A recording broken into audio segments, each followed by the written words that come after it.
యేసు ప్రభు ఆయన సజీవుడై 33.5 సంవత్సరాలు బ్రతికాడు భూమి మీద. ఆయన బ్రతికినప్పుడు అందరికీ చెప్పాడు, సమాజంగా కూడి వచ్చిన ప్రజలందరికీ చెప్తున్నాడు, నా ప్రియులారా, ఇదిగో నేను ఒక రోజున సమాధి చేయబడతాను, నన్ను రోమా ప్రభుత్వం పట్టుకుంటుంది, నన్ను చంపుతారు. అయితే గుర్తుపెట్టుకోండి, యోనా చేప గర్భంలో 3 దినాలు ఉన్నట్లుగా నేను భూమి గర్భంలో 3 రోజులు ఉంటాను, 3వ రోజున తిరిగి లేస్తాను. వివరం చెప్పాడు, అన్నీ చెప్పాడు. చెప్పింది చెప్పినట్టుగా జరిగింది. అద్భుతాలు, ప్రవచనాలు, సూచక్రియలు, ఆయన శిలువ మరణం చెప్పింది చెప్పినట్టుగా జరిగింది. అమ్మలక్కలైతే ఇంక చెప్పే పనిలే. ఆ రోజు ఆయన దారిలో పోతుంటే ఒక అమ్మాయిని రాళ్ళతో కొట్టారా? అప్పుడు యేసుప్రభు పట్టుకొని అన్నాడు, మీలో పాపం లేనివాడు ఎవడో కొట్టండి అన్నాడు. మారుమనసు పొందింది. ఎంతగా మారుమనసు పొందిందంటే అమ్మాయి, యేసు ప్రభు శిలువ మరణం పొందే వరకు ఆమె సంపాదనలో, ఆమె ఆస్తి ద్వారా ప్రతి సభకి ప్రొడ్యూసర్ ఆమె. మగ్దలేని మరియా ఆమె పేరు. హల్లెలూయా. రాళ్లతో కొట్టిన మగ్దలేని మరియా యేసు ప్రభు సమాధి కార్యక్రమంలో కూడా పాల్గొంది. అంత మాత్రమే కాదు, తెల్లవారుచుండగా సుగంధ ద్రవ్యాలు ఎత్తుకొని యేసయ్య సమాధి దగ్గరికి మొదట పరిగెత్తింది కూడా ఆవిడే. ఎంత కృతజ్ఞత కలిగిన బిడ్డో కదా. కాబట్టి ఆ పిచ్చి తల్లికి అర్థం కాని విషయం ఏంటంటే, అంత దగ్గర కూర్చొని అంత చక్కగా వాక్యం విని అంతా తెలుసుకొని ఆయన ఉండడు, ఆయన సజీవుడై తిరిగి లేస్తాడన్న మాట మనసులో పెట్టలా. పొద్దునే పోయింది తెల్లవారుజామున. ఎప్పుడు వినపడవు పాటలు, ఈరోజు వినపడుతుంది తెల్లవారుజామున. లేచినాడురా సమాధి, గెలిచినాడురా క్రీస్తు. ఇది ఒక్కరోజేనా? ఎప్పుడో లేచాడు కదా. సరే, మొత్తాన్ని పండగ చేశారు. ఆ పొద్దున సమాధుల దగ్గరికి వెళ్తున్నారు. ఎందుకని వెళ్తున్నారంటే, ఆ 3 రోజులైంది కదా అక్కడ పెట్టి, ఏమైనా శరీరం కుళ్ళిపోయి వాసన వస్తుందేమో అందుకని ఈ స్ప్రే బాటిల్, సెంటు బాటిల్, సుగంధ ద్రవ్యాలు తీసుకొని వెళ్ళింది. అక్కడికి వెళ్ళేసరికి రాయి పక్కకు దొర్లించుంది.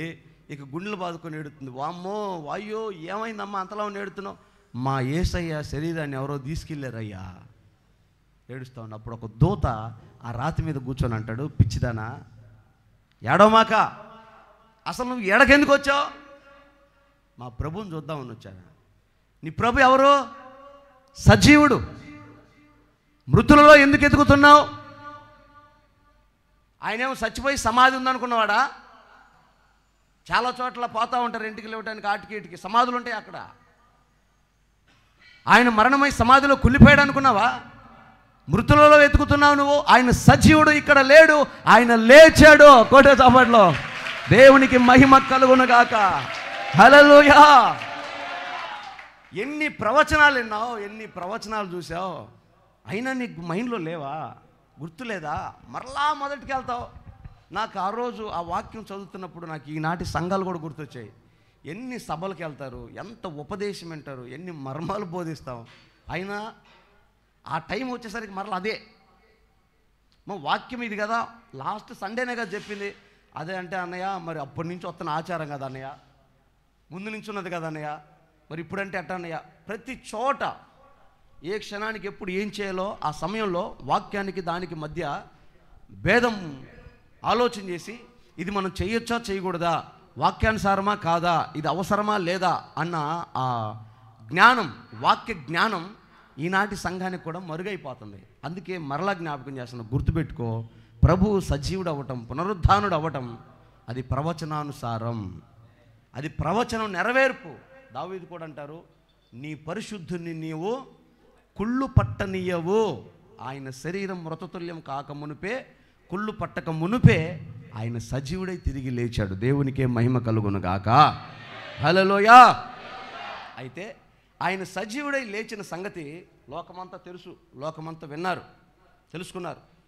నేడేం జరిగిందో నిన్న కూడా అదే జరిగింది. సొలొమోను చెప్పిన మాటలు వాస్తవంగా ఇప్పటి సంభవాలకి కళ్ళకు కట్టినట్టు కనబడుతున్నాయి. చూడండి, ఆయన లేచాడన్న సంగతి ఎప్పుడైతే దూత ద్వారా మరియ వింటుందో, ఈలోపు వెంటనే భటులందరూ అలర్ట్ అయిపోయారు, ఉజ్జీవపడ్డారు. ఇక ఆయన లేచిపోయాడు. లోపల చూస్తేనేమో లేడు. ఆ కట్టిన కట్లు, ఆ గుడ్డలంతా అలాగే ఉన్నాయి. రాయేమో పొర్లించుంది. ఏందిరా, ఏం జరిగిందిరా అని పరిగెత్తుకుంటే హేరోదు దగ్గరికి వెళ్తే వాళ్ళు అన్నారు, వాళ్ళు అన్నారు, ఒరే బాబు, మీరు ఎక్కడ నోరు తెరిచి మాట చెప్పమాకండి. మరి ఏం చెప్పమంటావయ్యా? యేసు ప్రభు శిష్యులు వచ్చి మాకు డబ్బులు ఇచ్చి ఆయన తీసుకొని వెళ్ళిపోయారు. ఆ డబ్బులు ఇచ్చి కాదు, మేము నిద్రపోతుండగా ఆయన శరీరాన్ని తీసుకొని వెళ్ళిపోయారని మీరు చెప్పండి. మరి పైనుంచి మాకేమైనా ఇబ్బంది అయిద్దామండి, అధికారులు మమ్మల్ని ఏమైనా అంటారేమో. మిమ్మల్ని ఎవరేమనరు, మీకు మేము హామీ, మీ ఉద్యోగాలకు మేము అడ్డం, మీకు ఏ ఇబ్బంది లేదు, మీకు ఏ తొందర రాకుండా మేము చూసుకుంటాం. యోహాను సువార్త 14వ అధ్యాయము 26వ వచనం చూడండి. మత్తయి సువార్త 28వ అధ్యాయం 11వ వచనం చూడండి.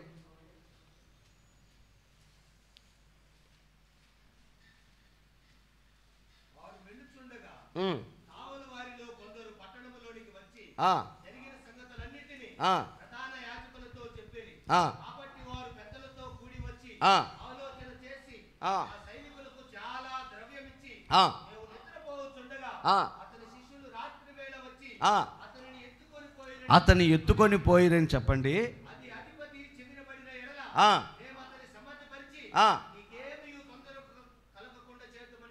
చాలండి. హలో, ఆయన శిష్యులు ఊర్లోకి వెళ్ళి, ఆ భటులు ఊర్లోకి వెళ్ళి ఊర్లో చెప్తున్నారు, అయ్యా ఇటు జరిగిందయ్యా, ఆయన లేచాడయ్యా, లేదయ్యా అంటే, అప్పుడు వాళ్ళు అన్నారు, మీరు శిష్యులు వచ్చి తీసుకొని వెళ్ళారని చెప్పండి. ఒకవేళ అధిపతికి తెలిసి మీకు ఏమైనా ఇబ్బంది పెడతాడంటే మేము మేనేజ్ చేస్తాము, మేము చెప్తాము, మీకు ఏ ఇబ్బంది లేదు అని చెప్పారు. అసలు మనం ఇక్కడ ఆలోచించాల్సిన విషయాలు ఏంటంటే, మొదటిది యేసు ప్రభు బ్రతికి ఉన్నప్పుడే చెప్పాడంట, వాళ్ళందరితో చెప్పాడంట, యూదులతో, శతాధిపతులతో, రోమా గవర్నమెంట్ అందరితో చెప్పాడంట, నేను ఈ లోక సంబంధిని కాను, మీరు అన్నట్టుగా నువ్వు ఎక్కడ రాజువి, ఎవరికి రాజు, నీ రాజ్యం ఏదని నన్ను అడుగుతున్నారు, నా రాజ్యం ఇక్కడ కాదు, నాది వేరే రాజ్యం ఉంది, నా రాజ్యానికి నా ప్రజలను తీసుకుపోవడానికి నేను వచ్చాను, అందుకని నేను ఇక్కడ వాడిని కాదు, మీరు నన్ను కొట్టి చంపి సిలువేసినా మరలా నేను తిరిగి లేస్తాను, 3వ రోజు లేస్తానని చెప్పాడు. అయితే వీళ్ళు చంపగలిగారు, కానీ ఆయన మాటలకి ఆయన శిష్యుల కంటే వాళ్ళకే ఎక్కువ గుర్తుంది. మరియమ్మ గుర్తులేదు, పేతురు గుర్తులేదు, యాకోబుకి యోహాను గుర్తులేదు, కానీ వాళ్ళకు బాగా గుర్తుంది. ఆయన ఎప్పుడైతే ఆ తోటలో పెట్టారో వీళ్ళకు టెన్షన్ మొదలైంది. ఆయన చెప్పాడంటే చేస్తాడు, యేసుప్రభు సామాన్యుడు కదా, ఆయన రేంజ్ మాకు తెలుసని ఏం చేశారు తెలుసా, మనుషులతో 40 మంది నెట్టినా కూడా కదలని ఒక పెద్ద బండరాయిని తెచ్చి సమాధికి అడ్డం పెట్టారు. ఎందుకని, ఒకవేళ లేచినా బయటకు రాకూడదని. అంత మాత్రమే కాదు, గొలుసులేసి ఇంత పెద్ద తాటికాయ ఇంత తాళం కూడా వేశారు దానికి. దేనికి? ఈ ప్రపంచంలో ఎవడైనా సమాధికి తాళం వేయటం చూశారా? అసలు యాత్రా వాడు లెయ్యాలే కానీ అంతకంటే భాగ్యమే ఉంది, లోపల నుంచి లెయ్యాలే కానీ అంతకంటే భాగ్యం ఉంది. కానీ యేసయ్య సమాధికి గొలుసులు కట్టి తాళం వేశారు. అంత మాత్రమే కాదు, ఇంచుమించు 20 నుంచి 25 మంది పోలీసులు కాదు, సైనికుల్ని కాపలా పెట్టారు. Military force. ఒక చనిపోయిన, మృతమైన, కదలిక లేని, శక్తి బలము లేని ఒక శరీరానికి, ఒక శవానికి కాపలా పెట్టారు 25 మంది సైనికుల్ని. అయినను ఆయన శక్తి ఎంత గొప్పదంటే, ఆ సైనికులు మూర్చిపోయారు, బండరాయి అడ్డం తొలగింది, యేసయ్య సజీవుడై బయటకు వచ్చాడు. దేవునికి మహిమ కలుగును గాక. హల్లెలూయా. బండరాయి ఉన్నా కూడా ఆయన రాగలడు. హలో, బండరాయి ఉన్నా కూడా రాగలడు. ఒకవేళ బండరాయి అట్టే పెట్టి బయటకు వచ్చాడు అనుకో, బోధకుడా, ప్రియులరా అన్నంగానే ఎవరైనా నువ్వు అంటారు, నేను మీ యేసుప్రభుని. ఆయన చచ్చిపోతే సమాధిలో పెట్టాంగా, నేను బయటకు వచ్చాను, కావాలంటే చూడండి, అడగపోతే బండేసి ఉంటుంది, అది వీళ్ళకి రాదు. అందుకే వీళ్ళ బలహీనత ప్రభు ఎరిగి ముందే ఆ బండను పక్కకు తీశాడు. లోపలికి వెళ్ళి చూడటం, వామ్మో యేసయ్య లేచాడయ్యో, దేవుడికి స్తోత్రమయ్యో అని కేకలు పెట్టడం. ఎందుకని యూదులు నమ్మారు యేసుప్రభు లేచాడని తెలుసా? ఆయన కట్టిన కట్లు అలాగే ఉన్నాయి, ఆయనకు చుట్టిన బట్ట అలాగే ఉంది. కాకపోతే యూదుల మత ఆచారం ప్రకారం ఒక అనుభవం ఉంటంట. ఏంటి అనుభవం అంటే, తలకు చుట్టిన గొడ్డని మడత పెట్టి అక్కడ పెడితే, నేను మరలా వస్తాను, ఇక్కడ నుంచి నేను వెళ్తున్నాను, మరలా వస్తాను అని అర్థం. ఇప్పుడు మీరు ఆర్టీసీ బస్సు వచ్చింది డిపోలోకి, అవలేత్తరట. ఎందుకని? నాదది, నేను వస్తున్నానని, నేను ఎక్కుతున్నాను ఆగమని. అట్లాగే యేసుప్రభు లేవగానే తన తలకు చుట్టిన ఆ వస్త్రాన్ని మడత పెట్టి అక్కడ పెట్టి వెళ్ళారంట. ఈ శిష్యులందరూ యూదులే కనుక వాళ్ళకి అర్థమైంది ఏంటంటే ఆయన మరలా వస్తానని మనకు ఒక గుర్తు, ఒక సూచన అక్కడ పెట్టిపోయాడు. యేసయ్య లేచాడు, దేవునికి స్తోత్రం. ఇక లేచింది ఎందుకురా అంటే, ఆ పునరుద్ధానం ఎందుకంటే ఏ మనిషి అయితే భూమి మీద దేనికైతే భయపడుతున్నాడో ఆ భయాన్ని పోగొట్టడానికి యేసయ్య పునరుద్ధానం అయ్యాడు. ఆమేన్, హల్లెలూయా. నీళ్ళ మీద నడుస్తున్నాడు యేసు ప్రభు. వీళ్ళకి ఆశ, మేము కూడా నడిస్తే బాగుండే, మీరు నడవలేరురా, నేనైతే నడవగలను అన్నాడు అనుకో. అప్పుడు ఆయనకు దేవుడు మనం పాపులమని ముద్రేస్తాం, మీరు నా పిల్లలు, మీరు కూడా నడుస్తారు, నడిచేటట్టు చేస్తాను అని చెప్పి పేతురుని దిగమని నీళ్ళ మీద నడిపించాడు యేసు ప్రభు. అప్పుడు వీళ్ళందరికీ ఏమర్థమైందంటే ఇక మనం కూడా యేసయ్యలాగా నడవగలము అని అర్థమైంది. ఆమె యేసయ్య అద్భుతాలు చేస్తున్నాడు, వీళ్ళకి కూడా చేయాలనిపిస్తుంది. కానీ ఎలా చేయాలి? యేసయ్య అంటాడు, నాకంటే ఘనమైన అద్భుతాలు మీ ద్వారా చేస్తాను అన్నాడు. చెప్పినట్టుగా చేశాడు యేసు ప్రభు. యేసు ప్రభు నలుగురిని చచ్చిపోయిన వాళ్ళు లేపితే పేతురు 8 మందిని లేపాడు. గుడ్డ తగిలి నీడబడి చచ్చిన వాళ్ళు లేశారు. యేసయ్య కంటే అద్భుతాలు ఎక్కువ చేశారు శిష్యులు. ఇలాంటి అద్భుతాలు చేసిన దేవుడు. ఇప్పుడు మనకు కొన్ని పనులు రావు, అవి ఎట్లా చేయాలో తెలియదు. మన ముందున్నోళ్ళు, మన పెద్దోళ్ళు, లేకపోతే దాని గురించి తెలిసిన వాళ్ళని మనం అడుగుతాం, అయ్యా ఇది ఎట్లా చేయాలి ఒకసారి చూపి అయ్యా, ఇదిగో ఇట్లా పెట్టి ఎట్లా తెప్పాలి, ఇదిగో ఇట్లా బొయ్యాలి, ఇట్లా పెట్టాలి, ఇంత కొలత వేయాలి, మనం చెప్తే వాళ్ళు నేర్చుకుంటారు. అలాగే మనకు ఒక భయం ఉంది. ఏంటా భయం? తలనొప్పి వచ్చినా, కడుపు నొప్పి వచ్చినా, ఏదైనా ఒక సమస్య అయినా, బండి మించి కింద పడినా, లేకపోతే ఆడను పిడుగుబడి ఆడను చచ్చినా భయం మనకే. ఎక్కడో ఏదో జరిగితే భయం మనకు. ఎందుకని? మన మీద పడుతుందేమో, మనం చచ్చిపోతామేమో, మనకేమైనా అయిద్దేమో, ఈ కడుపు నొప్పి చంపేస్తుందేమో, ఈ తలనొప్పి చంపేస్తుందేమో, ఈ ఇబ్బంది మనల్ని ఏమైనా ఇరుకుని పెడుతుందేమో. ఈ భయం, అల్టిమేట్గా ఈ భయం అటు అటు అటు వెళ్ళి మరణ భయానికి దారి తీస్తుంది. అంటే చివరాఖరికి ఈ నొప్పి ద్వారా, ఈ సమస్య ద్వారా, ఈ వ్యాధి ద్వారా నేను చచ్చిపోతానేమో అని భయం. యేసయ్య వచ్చిన తర్వాత ఆయన అంటాడు, ఇక మీరు చావరు, నా శరీరం తిని నా రక్తం త్రాగితే మీరు చావరు, చావనే చావరు. అయినా నమ్మకం కుదరట్లా. దేవుడు మిమ్మల్ని ఆశీర్వదిస్తాడు, నమ్మకం కుదరట్లా. దేవుడు మిమ్మల్ని బతికిస్తాడు, నమ్మకం కుదరట్లా. ఆ భయముతోనే బతుకుతున్నారు, భయముతోనే ఆయన వెంబడిస్తున్నారు. అందుకే మనిషి అంతరంగంలో కలిగిన భయాన్ని, కన్నీళ్లకు కారణమైన మరణ భయాన్ని, దుఃఖానికి కారణమైన ఆ మరణాన్ని యేసయ్య గెలిచి లేచి మనకు సవాలుగా చూపించాడు. దేవునికి స్తోత్రం. చప్పలు గడిగా దేవునికి మహిమ కలుగును గాక. హల్లెలూయా. ఈ విషయంలో మన భూమి మీద, మన దేశంలో చాలామంది మనుషులు భయపడేది చావుకే, మరణానికే. ఆ మరణానికి భయపడకుండా చేయాలని ఎందరో ప్రయత్నాలు చేశారు. సజీవ సమాధులు అయ్యారు, కానీ వాటిలోంచి బయటకు రాలా. మనం బ్రహ్మంగారి మఠంలోకి వెళ్ళినా, షిరిడికి వెళ్ళినా, అక్కడ సాయిబాబాది, బ్రహ్మంగారిది సమాధులు కనపడతాయా కనపడవా? పాపం వాళ్ళు ప్రయత్నం చేశారు చావు లేకుండా చేయాలని. మంచిదే, వాళ్ళ ప్రయత్నం మంచిదే. చావు లేకుండా ఎట్టకొట్ట మన వాళ్ళని బతికించాలని తాపత్రయపడ్డారు, కానీ తెలియలా, ఊపిరి తిప్పుకోలేకపోయారు. అప్పుడప్పుడు ఈ వాగుల్లోకి వెళ్ళి, స్విమ్మింగ్ పూల్స్లోకి వెళ్ళి పిల్లలు పోటీ పెట్టుకుని, ఎవడో ఎక్కువసేపు మునుగుతాడో చూద్దాంరా, మునిగి ఇటు ఊపిరి తిప్పుకోలే సత్తడు ఒక లోపలే, ఒకడేం బయటపడతాడు. అట్లాగా మరణాన్ని గెలవాలని చాలా ప్రయత్నం చేశారు, చాలామంది ప్రయత్నం చేశారు, కానీ అందరూ ఓడిపోయారు. ఆ మరణపు తాళపు చెవి ఎక్కడి నుంచి తీసుకోవాలో, ఎలా బ్రతికి బయటకు రావాలో ఎవరికీ తెలియలేదు. కానీ మనం ఆరాధిస్తున్న యేసు ఒక్కడి గెలిచి బయటకు వచ్చాడు. చావునే చంపాడు, మరణపు ముళ్ళను విరిచాడు. మరణమా, నీ ముళ్ళు ఎక్కడ చెప్పు? ఏం సవాల్ అసలు అదే? మరణానికి సవాల్ చేశాడు. ఇంకెంత నీ బలం? తొంగలో దొక్కుతా అన్నాడు, అంతే. అందుకదా క్రైస్తవులు మరణానికి ఎదురెళ్ళేది, చావుకి ఎదురెళ్ళేది. చంపుతావా? చంపు, యేసే దేవుడు. ఎలా చెప్పగలుగుతున్నారు మీరు? మీకు భయం లేదా? లేదు. ఎందుకని? ఒకరోజు మరలా మనం బతుకుతాం. ఆమేన్. వాళ్ళు తెచ్చారనుకో, అంతే సంగతులు. అడ్రస్ గలంతే, అగ్నిలో ఎత్తుక్కోవాలి ఎక్కడ ఉన్నాడు మనోడని. డీజేల దగ్గర ఎగిరినోళ్ళు, సాగిల పడ్డోళ్ళు, వ్యతిరేకంగా బతికిన వాళ్ళు, అవమానించిన వాళ్ళు, అన్యాయం చేసిన వాళ్ళు, అక్రమదారులు, వ్యభిచారులు, దొంగలు, మాంత్రికులు, వీళ్ళందరూ అగ్నిలో ఉంటారు. ఆయన మరణానికి విధేయులయ్యాడు, పునరుద్ధానాన్ని గ్రహించిన వాళ్ళు దేవుని రాజ్యంలో ఉంటారు. అందుకనే మన జీవితంలో యేసయ్య ఆ సమాధిలో నుంచి లేచిన ఆ పునరుద్ధానం ఎందుకంటే మన జీవితంలో ఉన్న కన్నీళ్లు తొడవడానికి, కష్టాన్ని తీసేయడానికి, మరణ భయాన్ని పోగొట్టడానికి. అందుకని యేసయ్య పునరుద్ధానం మనకు తెలియాలి. దేవునికి స్తోత్రం కలుగును గాక. అందుకే అపోస్తులు శిష్యులు వాళ్ళందరి ఎంటబడి వాళ్ళ చుట్టూ చేరి విచిత్రంగా చూస్తున్నారు. అయ్యా, మీరు మొన్నదాకా చేపలు పట్టిన వాళ్ళు కదా? అవునమ్మా మేమే. ఏంటి మరి ఈ బోధ ఏంటి, ఈ అద్భుతాలు ఏంటి, ఆ కుంటోని లేపావే, ఆమెకు చెయ్యి ఇచ్చావే, ఈ అద్భుతాలు ఎట్ట చేయగలుగుతున్నారు అని ఆ శిష్యులను అడిగినప్పుడు ఆ శిష్యులు వాళ్ళతో చెప్పిన మాట ఏంటి తెలుసా? అమ్మా మేమే, మీరు చూసిన మేమే.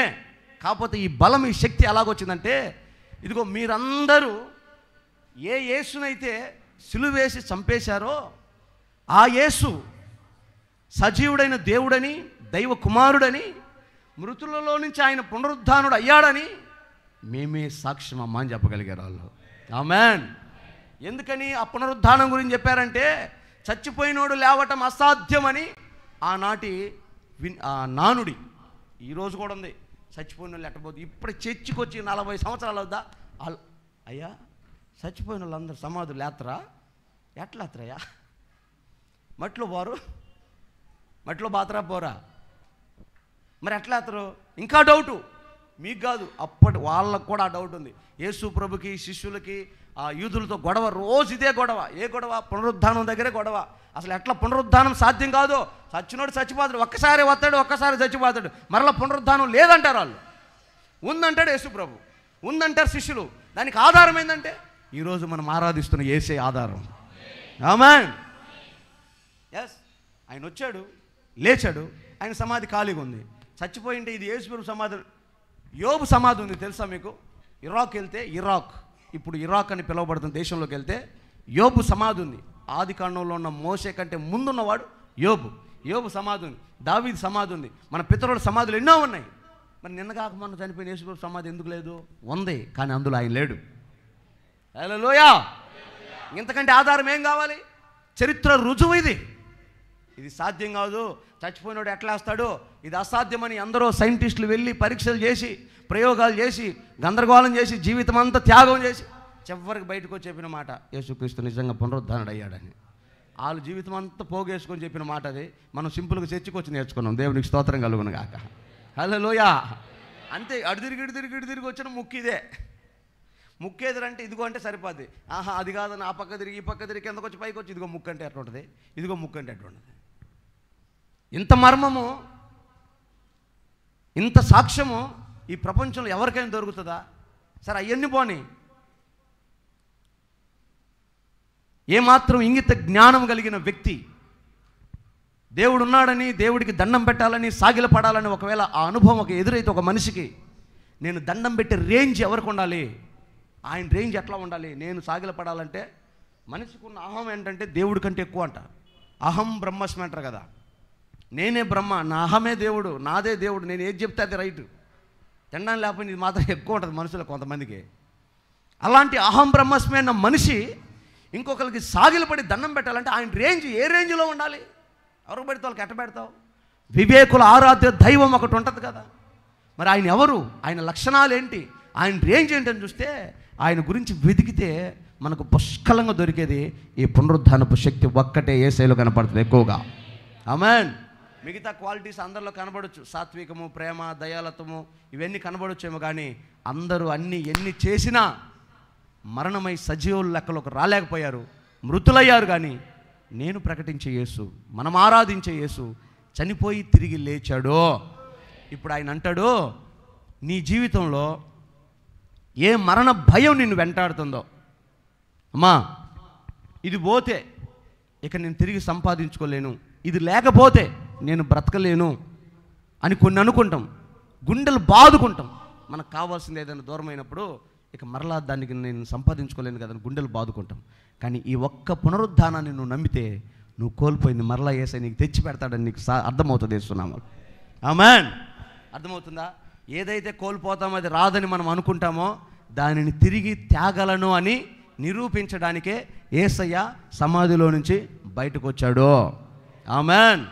ఇప్పుడు ఒకవేళ నువ్వు అవునా యేసు ప్రభు నా కోసం ఇంత త్యాగం చేశాడా, దాన్ని నేను ఎలా అనుభవించాలి, ఆ పునరుద్ధానాన్ని, ఆ పునరుద్ధానపు శక్తిని నేను ఎలా సంపాదించుకోవాలి, నేను ఎలా అనుభవించాలి అన్న ప్రశ్న నీకు రావాలి. ఇప్పుడు నేను అంటున్నా, యేసుప్రభు ఎందుకు పునరుద్ధానుడయ్యాడంటే నువ్వు కోల్పోయే ఆశీర్వాదాన్ని, నువ్వు పోగొట్టుకుంటానని భయపడే నీ దీవెనని మరలా నీకు తెచ్చి ఇవ్వగలడు అనడానికి సాక్ష్యం ఆయన పునరుద్ధానం. ఇప్పుడు ఒకవేళ నువ్వు చచ్చిపోయావనుకో, అయ్యో నా జీవితం అయిపోయింది అని నువ్వు బాధపడతావు. అందుకే నువ్వు బాధపడద్దు, నేను ఎట్లా లేస్తున్నానో చూడు, నిన్ను కూడా అలా లేపుతానని చెప్పాడు దేవుడు యేసు నామములో. ఆమేన్. కాబట్టి ఆ పునరుద్ధానుడైన దేవుడు, ఆ పునరుద్ధానంలో మనం పాలి భాగస్తులం అవ్వాలంటే, మరలా మనం ఆయన కలుసుకొని ఆ ఆశీర్వాదాన్ని అనుభవించాలంటే మనం ఏం చేయాలంటే, ఆ పైన యేసు ప్రభు మరియమ్మతో ఒక మాట చెప్తాడు, మగ్దలేని మరియతో. మత్తయి సువార్త 28వ అధ్యాయం 10వ వచనం చూడండి. యేసు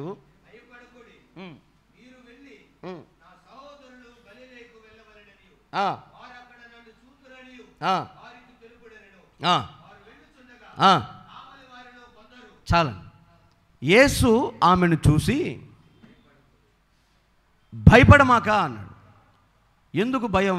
ఇప్పుడు చెప్పినట్టే, ఏ దాని కొరకైతే నువ్వు భయపడుతున్నావో, ఇక ఇది పోతే నేను సంపాదించుకోలేని సాధించుకోలేని భయపడుతున్నావో, యేసుక్రీస్తు పునరుద్ధానం వలన అది నీకు సాధ్యమవుతుందని ఆయన చెప్పకనే చెప్తూ దానికి ప్రతిగా భయపడకో అని. ఒకవేళ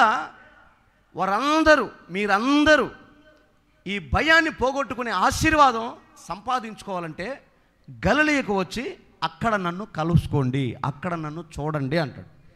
గలిలయ అన్న మాటకి అర్థం ఏంటి? ఎందుకని యేసయ్య గలిలయకు రమ్మన్నాడు? అసలు గలిలయలో ఏం జరిగింది?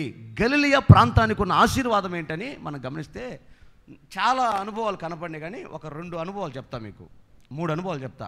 మొదటిది మత్తయి సువార్త 4వ అధ్యాయము 17వ వచనం చూద్దాం. మత్తయి సువార్త 4వ అధ్యాయము 17వ వచనం.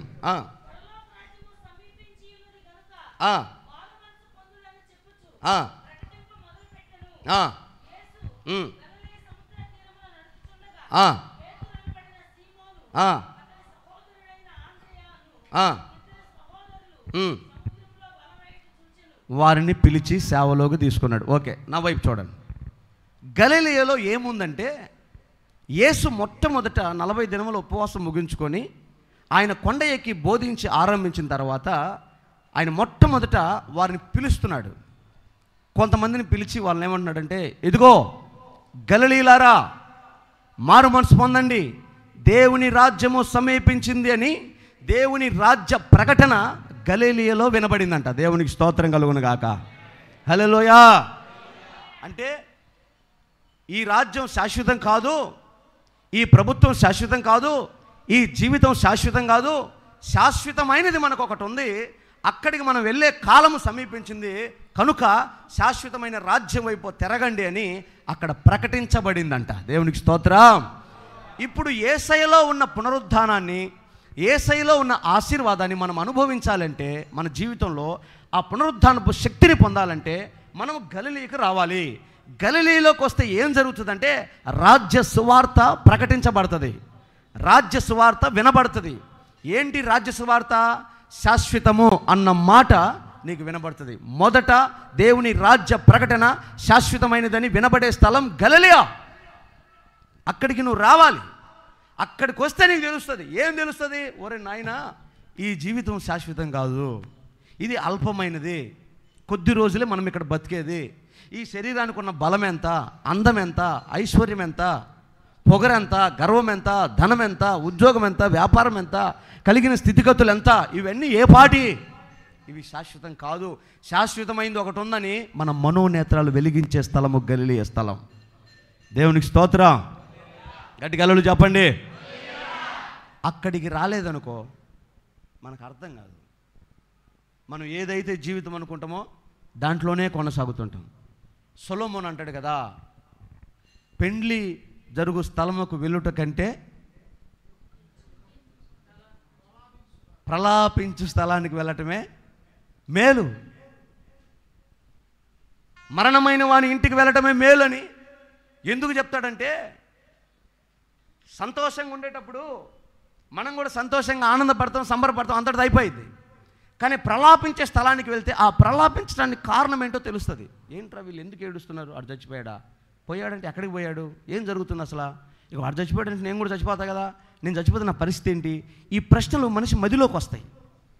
అందుకే దేవుడు అంటాడు, గలిలయకి రా, అక్కడ రాజ్య సువార్త వినబడుతుంది. ఏంటి ఆ రాజ్య సువార్త? ఇది శాశ్వతం కాదు, శాశ్వతమైనది మనకు ఒకటి ఉంది. ఆ శాశ్వతమైన స్థలానికి మనం వెళ్ళాలని నీకు తెలియజేయబడుతుంది. అప్పుడు ఈ పునరుద్ధాన శక్తి నువ్వు పొందుకుంటూ వేస్తున్నావు. గలిలయ అంటే దేవుని మందిరము. చప్పలు కొడత గట్టిగా, దేవునికి మహిమ కలుగును గాక. హల్లెలూయా. నువ్వు పునరుద్ధానం అవ్వాలంటే, పునరుద్ధానపు శక్తిని పొందుకోవాలంటే, మరణం కానీ, దుఃఖము కానీ, కన్నీళ్లు కానీ నీ జీవితంలోంచి తొలగిపోవాలంటే నువ్వు దేవుని మందిరానికి రావాలి. ఇక్కడ యేసయ్యను కలుసుకోవాల్సిందే. నాకు తొందరగా ఉందన్నయ్య, అడవుడుగా ఉందన్నయ్య, నేను బయటికి వెళ్ళాలన్నయ్య, పరిగెడతానన్నయ్య, పరిగెత్తు. అటు తిరిగి పరిగెత్తి మళ్ళీ ఎడకే రావాలి. వాడెవడో థియాలజీ చేసినంట. ఏంటది? థియాలజీ అంటే హ్యూమన్ రీసెర్చ్. అదేనా? మానవ మనస్సును పట్టుకోవటం, క్యాచ్ చేయటం. నువ్వు మాట్లాడుతుండగానే నువ్వు ఏం మాట్లాడుతున్నావో, నీ అంతరంగంలో ఏం ఆలోచన చేస్తున్నావో నాకు అర్థమైపోయింది. నాకు కాదు, థియాలజీ చేసినోడికి. థియాలజీ చేయకుండానే మేము థియాలజీ మైండ్ దేవుడు ఇచ్చాడు అనుకోండి, దేవుడికి స్తోత్రం. చేసాడు థియాలజీ. ఆడంట ఇంట్లో కూర్చోనంట, ఆవిడ చెప్పిందంట, ఏమండి ఇల్లు జాగ్రత్త, మేము బజార్కి వెళ్ళి కూరగాయలు తీసుకొని వస్తామని చెప్పిందంట. నేను చూసుకుంటా పోండి అన్నాడు. కూర్చున్నాడు సోఫాలో, టీవీ పెట్టుకొని చూస్తూ ఉన్నాడు. ఈ లోపు ఇంటికి దొంగోడు వచ్చాడు. ఆడెంత మంచి దొంగోడు అంటే వస్తా మంచి టెంపో ఎత్తుకొని వచ్చాడంట. వీడు కూర్చొని టీవీ చూస్తూ ఉన్నాడు. ఆ పక్క సోఫా లేపుతా ఉన్నాడు, ఈ పక్క సోఫా లేపుతా ఉన్నాడు. చూస్తూనే ఉన్నాడు, టీవీ చూస్తానన్నాడు, వాళ్ళని చూస్తాడు. మొత్తానికి ఇల్లు మొత్తం సర్దేసి లారీ ఎత్తుకొని వెళ్ళిపోయాడు. ఈ లోపు వాళ్ళ ఆవిడ వాళ్ళ అమ్మ ఇంటికి వచ్చారు. ఇంట్లోకి వస్తే ఏముంది? సామాన్ లేదు. ఏందిరా గుండెలు బతుకు ఓయ్యో ఓమ్మో అని ఏడుస్తూ ఉంటే ఆయన నిమ్మలంగా, ఎందుకు ఏడుస్తున్నారు అన్నాడంట. ఏమైందండి? సామాన్ అంతా ఏమైంది? ఎటుపోయింది? ఏం చేస్తున్నావు నువ్వు? అయ్యగారికి సొక్కా కూడా ఇప్పుకోపోయినట్టు పాతాడు. ఇంత దుర్మార్గంగా తయారైన ఏం జరిగిందంటే, చూస్తున్నా లారీ తీసుకొచ్చాడు, నా సొక్కా ఇప్పాడు, సోఫా తీసుకెళ్ళాడు, బీరువా తీసుకెళ్ళాడు. చూస్తున్నా చూస్తే ఏంద్రా పట్టుకో. నిమ్మలంగా లేచి చెప్పులు వేసుకొని లారీ ఇటుపోతే వాడు ఇటుపోతున్నాడంట. యాడికయ్యా పోతున్నావంటే, పోనీ వాడు ఏనాటికైనా సావడా, సచ్చినాక సమాధుల తోటకు రాడా, ఆడ పట్టుకోపోతానన్నాడంట. మీకు అర్థం కాలా? సచ్చినోడిని ఏం పట్టుకుంటావు? ఏం అడుగుతావు? వాడేమి నీకు ప్రత్యుత్తరం ఇస్తాడా? లెక్క కట్టిస్తాడా? తీసుకుపోయి మరలా అప్పచెబుతాడా? ఏం చేస్తాడు? జ్ఞానం అది ఏనాటికైనా ఆడికే కదా వచ్చేదని. నేను చెప్పే సువార్త ఏంటంటే, తొందరగా పరిగెత్తి లోకం సంపాదించి ఉరికి నీరసించిన తర్వాత, బలహీనమైన తర్వాత, పళ్ళుడిపోయిన తర్వాత, కళ్ళు పోయిన తర్వాత, నిస్సహాయ స్థితిలోకి వెళ్ళిపోయి సాయం చేసే మనుషులు లేక, నమ్మకస్తులు లేక, ఒంటరి అయిపోయి, అప్పుడు నువ్వు యేసయ్య దగ్గరకు వచ్చే కంటే అప్పుడైనా ఎడక రావాలి, చనిపోయినా ఎడక రావాలి. నీవు లేచి ఆయన ఎదుటి నిలబడి నీ ఆత్మతో సాక్ష్యం చెప్పాలి. శరీరం మరణమై మృతతుల్యం అయిపోద్ది, కానీ ఆత్మకు లేదు కదా, ఒక రాగాన్ని పోదు కదా. మహాభారతంలో శ్రీకృష్ణుడు ఏమన్నాడంటే, అర్జున, ఆత్మకి నాశనము లేదు నాయన, అది నీళ్లతో నానచలేవు, అగ్నితో కాల్చలేవు, మట్టితో కప్పలేవు, దానికి నాశనం లేదు. అందుకే ఉంటే పరలోకంలోనే ఉండాలి. పొర్రపాటున నరకంలో పడిందంటే అది జీవము పాడైపోదు, కాలిపోదు. అదే ఒక రాగంలో అంతరించిపోయేది కాదు, యుగ యుగాల ఆ బాధ భరించాల్సిందే. ఎందుకంటే ఆ జీవం దేవుళ్ళో నుంచి వచ్చింది కనుక, ఆత్మ దేవుడిది కనుక ఆత్మను చాలా జాగ్రత్తగా హ్యాండిల్ చేయాలి. ఇదేముంది, దరిద్రం పోతే పోయిద్ది, మట్టిలో కలిసిపోద్ది. కానీ ఆత్మకు చావు లేదు, మరణం లేదు, ముగింపు లేదు. ఆత్మకే నరకంలో అయిన ఉండాలి, దేవుడి దగ్గర ఉండాలి. వాడు నాకు దేవుడు వద్దని ఎంత దూరం పరిగెత్తినా, ఎంత దూరమో పరిగెత్తలేడు, చివరికి మళ్ళీ ఎడకే రావాలి. అప్పుడు వచ్చే కంటే ఇప్పుడే కొద్దిగా నిలబడి ఆలోచించు. ఏంటి పునరుద్ధానం? ఎందుకు ఈ పునరుద్ధానం? దేవుడు ఎందుకు మరణంలోంచి లేవాల్సి వచ్చింది? ఆ మరణంలోంచి లేచిన ఆ పునరుద్ధానపు శక్తిని నేను ఎలా అనుభవించాలి? అది తెలుసుకోవాలండి మనం. హల్లెలూయా, హల్లెలూయా. మరి ఊరకే భక్తి అంటే వచ్చి సప్పట్లు కొట్టి సందా చేసి ప్రభు దీవిస్తాడు, దీవించాడని, ఒక ఉద్యోగం వచ్చిందో, ఒక వ్యాపారం పెట్టాం, ఒక ఇల్లు కట్టాం, ఒక స్థలం కొన్నాం, అంత దేవుడికి స్తోత్రం అని కొసర ఆశీర్వాదంతో ఉండకూడదు. వెంగళప్ప గురించి చదువుతా ఉంటానే, ఎలగల వెర్రి వెంగళప్ప అని చిన్నప్పుడు పుస్తకంలో చదువు, నాన్ డీటెయిల్స్లో ఉంటాయి అవి. మంచి నమ్మకస్తుడు అంట, వెంగళప్ప. ఈ ధనవంతుడు నూనె వ్యాపారాన్ని సీసా ఇచ్చి పంపించాడంట. నూనె వ్యాపారాన్ని పోయి సావుకారి కొట్టుకెళ్ళి నూనె కొనుక్కున్నాడు. నూనె పోయి 5 రూపాయలకు పోపించుకున్నాడు. వెంగళప్ప తెలివి కల్లోడు, నమ్మకస్తుడు కదా. ఆ సావుకారిని అడిగాడు, మరి కొసరేవా? 15 ఏళ్ళు 20 ఏళ్ళు అవుతుంది కొసర అడగటం మానేసి. అంతకుముందు అడగలా మీరు? నాకే గుర్తుందంటే మీకు ఎందుకు ఉండదమ్మా? అడగలేదక్క? ఖచ్చితంగా వాడు పానాలు తీసి అని కొసర వేయించుకుంటాం. కొసరంటే ఇప్పుడు ఈ తరానికి తెలియదు. కేజీ టమాటాలు వేసాడు అనుకో, ఇంక 2. కేజీ బెండకాయలు వేసుకో, ఇంక 2. దాన్ని కొసర అంటారు. ఈ వెర్రిగల పడిగంటే కొసరేయమంటే ఆ షావుకారు అన్నాడు, నిండా పోసాను కదరా, ఇంక కొసర ఎడబోయాలంటే వెనక్కి తిప్పి ఎడబోయి అన్నాడంట. కొసర వేయించుకున్నాడు. జాగ్రత్తగా పోతున్నాడు ఓనర్ దగ్గరికి. ఎంత నమ్మకస్తుడు రా నువ్వు. అవును సార్. అసలేదురా, నేను అంత తెక్కలోని అనుకున్నావా? ఈ పక్క ఉందని మళ్ళీ ఇటు తిప్పాడంట. ఇప్పుడు అసలు కొసర 2 ఏమైనాయి? మనోళ్ళు కూడా అట్టే ఉంది. చర్చికొచ్చి కొసర తీసుకొని, ప్రభు దీవించాడు, స్తోత్రం నాయన, హల్లెలూయా, వీళ్ళకి మంచి ఆరోగ్యం వచ్చింది, ఉద్యోగం వచ్చింది, వ్యాపారం వచ్చింది, ఈ ఆనందంతోనే వెళ్ళిపోతూ ఉన్నారు. రేపు ప్రభు దగ్గర పోయిన తర్వాత ఏదిరా భక్తి అంటే, నేను అంత అమాయకుని అనుకున్నావా అని ఈ పక్కకు తిప్పుతాడు. ఏం లేదు ఆడ. పునరుద్ధానపు శక్తి ఏది? ఆ పొందుకున్న అనుభవం ఏది? అదేందయ్యా అట్లాంటిది కూడా ఉంటుందా? ఎందుకు ఉండదు? రోమాపత్రిక 8వ అధ్యాయం 11వ వచనంలో అందరూ ఆ మాట తీసి చదవండి. మీరు ఎందుకంటే ఈ అంత్య దినాల్లో మీకు ఆ మాట తెలియాలి. చదవండి. చూడండి, మా మాట బాగా చూడండి. మృతులలో నుండి యేసును లేపిన వాని ఆత్మ మీలో నివసించిన ఎడల, మృతులలో నుండి క్రీస్తు యేసును లేపిన వాడు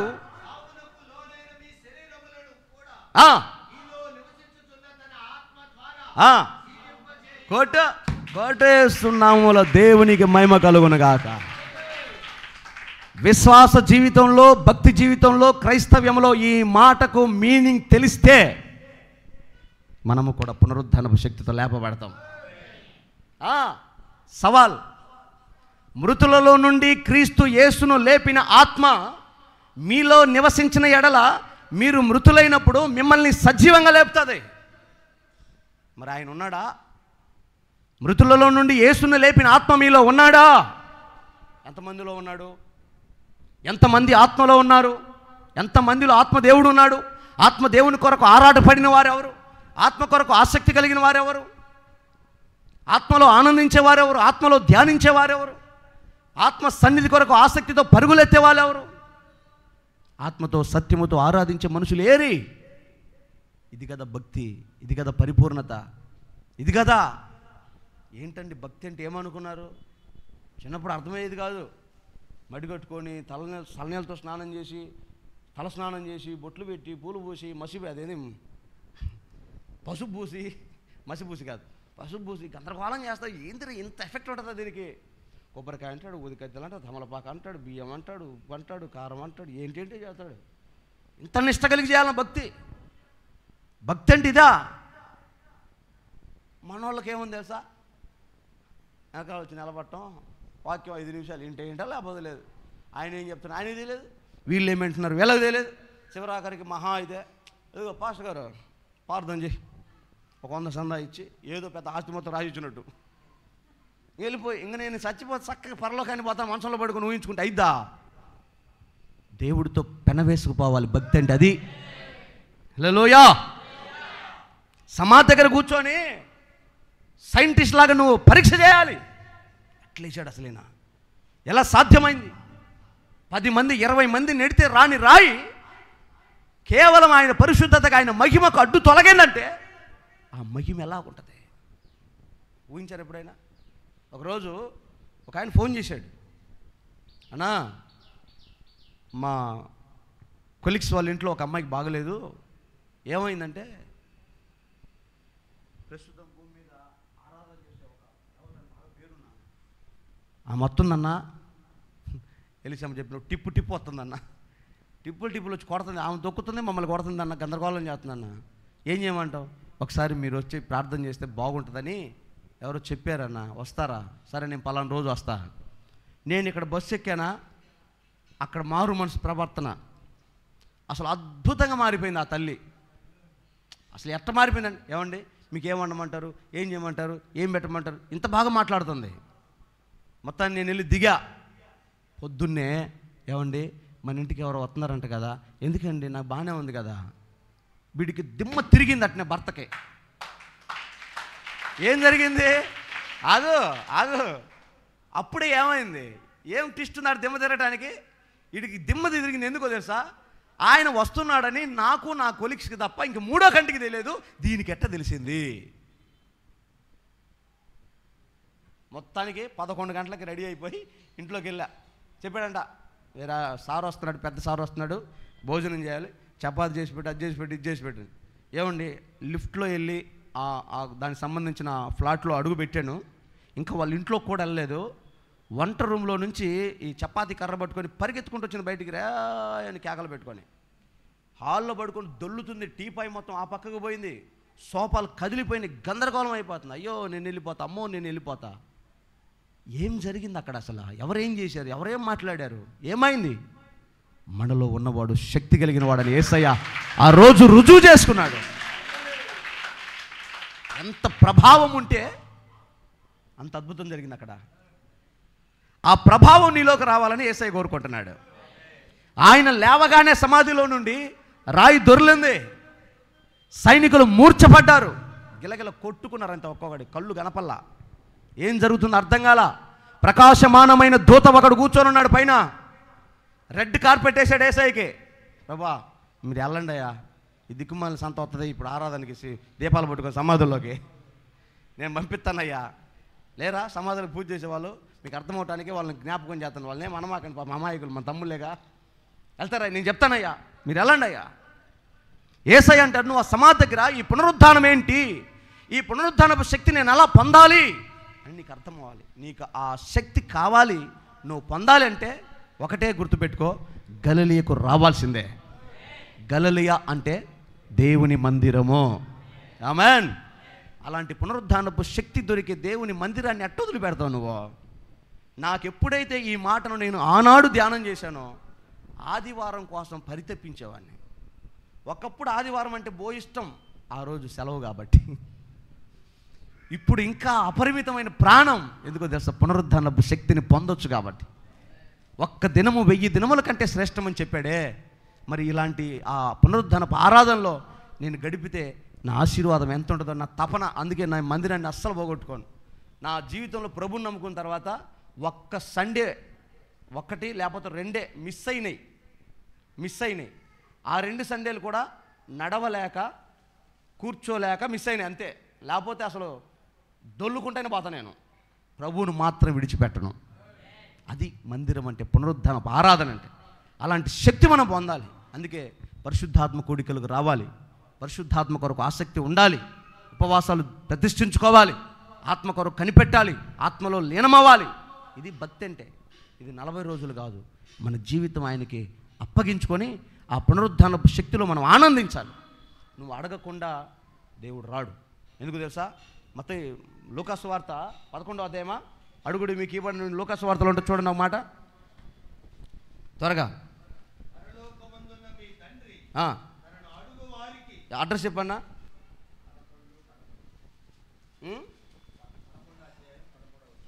11వ అధ్యాయం లూకాసు వార్త 13వ వచనం చదవండి. పరలోకమందున్న మీ తండ్రి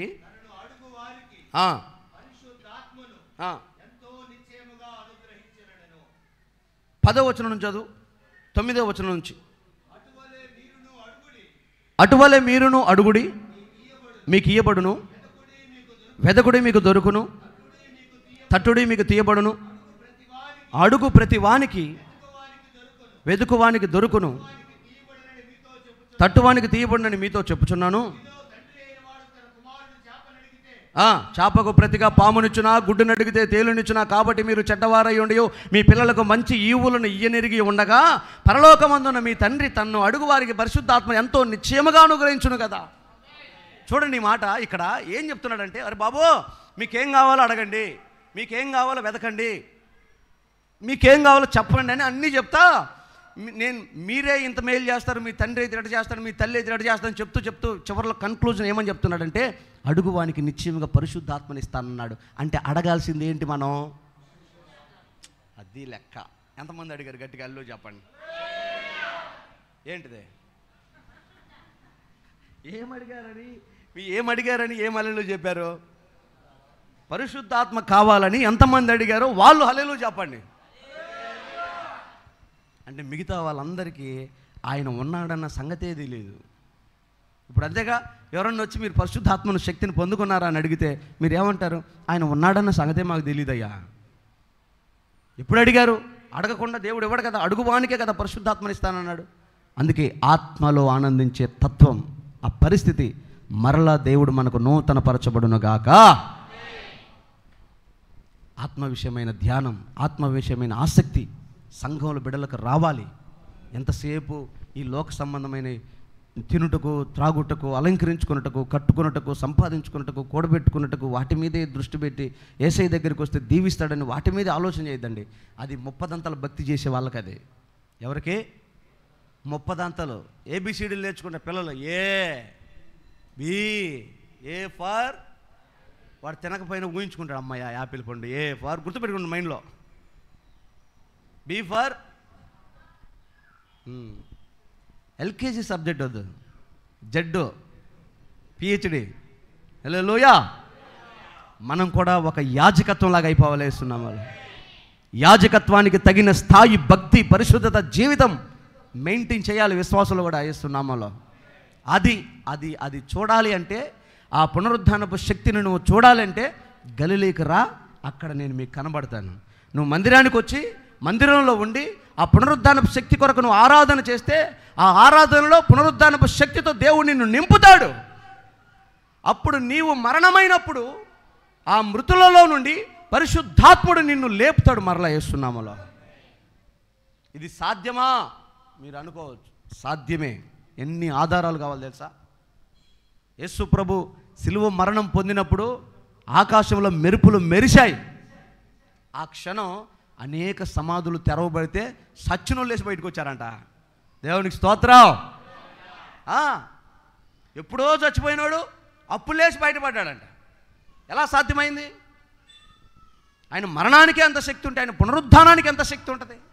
అందుకే మనం పునరుద్ధానము అనుభవం కలిగిన వారమై బ్రతుకుదుముగాక.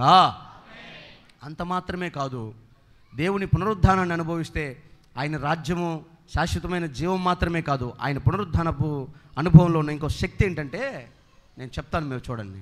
యేసయ్య మొట్టమొదట అద్భుతం చేసిన స్థలం పేరు కానా. ఆ కానా అనే ఊరు ఎక్కడుందంటే గలిలీలో ఉంది. ఎక్కడుంది?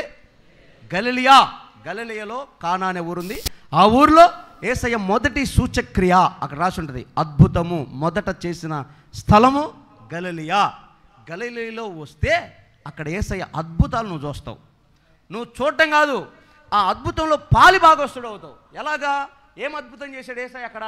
ఇదిగో ద్రాక్ష రసం అయిపోయింది, ఈ కొద్దిసేపు ఆగితే పెళ్లి పెటాకులు అయిపోయింది, అంటే నాశనం అయిపోద్ది మొత్తం. అలాంటి నాశనం అయిపోయే దాన్ని యేసయ్య మధురంగా మార్చాడు. నాశనం అయిపోయి తిట్టాల్సిన వాడు ముందుకు వస్తున్నాడు, తగాదాడే వాళ్ళకి ఇట్లా గడగలాడుతున్నాడు, నీళ్ళు పోసాడు, ఏమన్నా గొడవ పెడతాడేమో. ఏందిరా, ముందు అందరూ మంచిది పోసి చివరిలో జబ్బుది పోతారు. నువ్వేంద్రా మంచిది దాపెట్టుకొని ముందు జబ్బుది పోసావు అడుగుతున్నారు. ఒరే, ఈ మైండ్ పోయింది ఆయనకి. నేను ముందు పోసింది ద్రాక్షారసం, ఇప్పుడు పోసింది యేసయ్య నీళ్లు కదా, వీడు ఇదే మధురంగా ఉందంటాడే. రివర్స్ అయిపోయింది. పాడైపోయింది అనుకున్న దాన్ని, కన్నీళ్ళకు కారణమవుద్ది అనుకున్న పరిస్థితిని పునరుద్ధానములో ఉన్న శక్తి అద్భుతంగా మార్చేసింది, నూతన పరిచింది. ఈరోజు నీ జీవితంలో కూడా, మన జీవితంలో కొన్ని కఠినమైన జటిలమైన పరిస్థితులు కొన్ని ఉంటాయి. వాటికి ఆలోచన అందదు. ఎట్లా దీన్ని తిప్పుకోవాలి, ఎట్లా దీన్ని మార్చుకోవాలి, ఎట్లా ఈ పరిస్థితి చేతికి దక్కాలని ఒక తృష్ణ ఉంటుంది. అలాంటివి మానవ మేధస్సుకు దొరకవు. కానీ నువ్వు గలిలీకి వస్తే యేసయ్య విప్లవాత్మకంగా మార్చేస్తాడు యేసునామములో. హల్లెలూయా. ఎస్, అక్కడికి వచ్చిన నువ్వు చూడాల్సింది ఏంటో తెలుసా? యేసయ్య ఏం చేయమంటున్నాడో, యేసయ్య ఏం చేస్తున్నాడో చూడాలి. ఆడకొచ్చి ఊరకు సోరమంట చూసిపోతే కాదు. హలో, గలిలీకి వస్తే అద్భుతం అయిద్దంట, మందిరానికి వచ్చి కూర్చొని పోతే కాదు. అరే, లోపల వెనకాల ఎవరో పాయసం చేశారంట ఈస్టర్ పండుగని. చేశారా? బెల్లం పాయసం. ఇప్పుడు మీ అందరికీ యేసుప్రభు పునరుద్ధానుడు అయ్యాడని మన వాళ్ళందరూ పాయసం చేశారంట. పరిచారకులకు ఒకసారి చప్పలు కొట్టండి.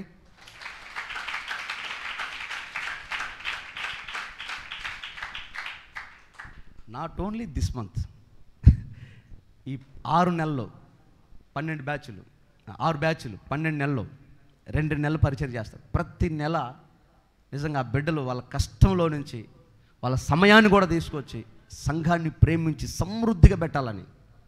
మరలా చెప్తున్నా, అతిశయంగానే చెప్తున్నా, గర్వం కాదు, అతిశయంగా ఇలాంటి భోజనాలు పెట్టే చర్చి మన జిల్లాలో, రాష్ట్రంలో ఏడన్నా ఉంటే చూసుకొని రాపండి. మీకు వందనాలన్నా. పరిచారకులారా, దేవుడు మిమ్మల్ని దీవించునుగాక. అలాంటి పరిచర్య అక్కడ జరుగుతుంది కదా. మీరు వచ్చి ఊరికి అబ్బా ఇంత మధురం ఎక్కడొచ్చిందిరా, ఎవరు పోసారా, ఎట్ట తెచ్చారు, తాగిపోతే కాదక్క, ఇది ఎవరు చేశారు, ఎట్లా చేశారు, వీళ్ళకి ఎక్కడి నుంచి వస్తున్నాయి, అన్ని జనుడు మేలే. ఇంతరా నిన్నగాక మొన్న కారు పగలు కొట్టుకుని మళ్ళీ ఇంకో కారు తెచ్చిండు.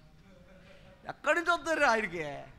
యాడ్ నుంచి వస్తుంది, పగల కొట్టినాడు, ఇంకోటి తీసుకోమన్నాడు, ఇన్సూరెన్సు తీసుకున్నాం, నెల నెల కట్టుకుంటున్నాం. మనం కట్టింది ఏముందాడా, అది కూడా తెలీదా? మీరు కూడా గమనించాలి ఎలాగొస్తుంది ఇది.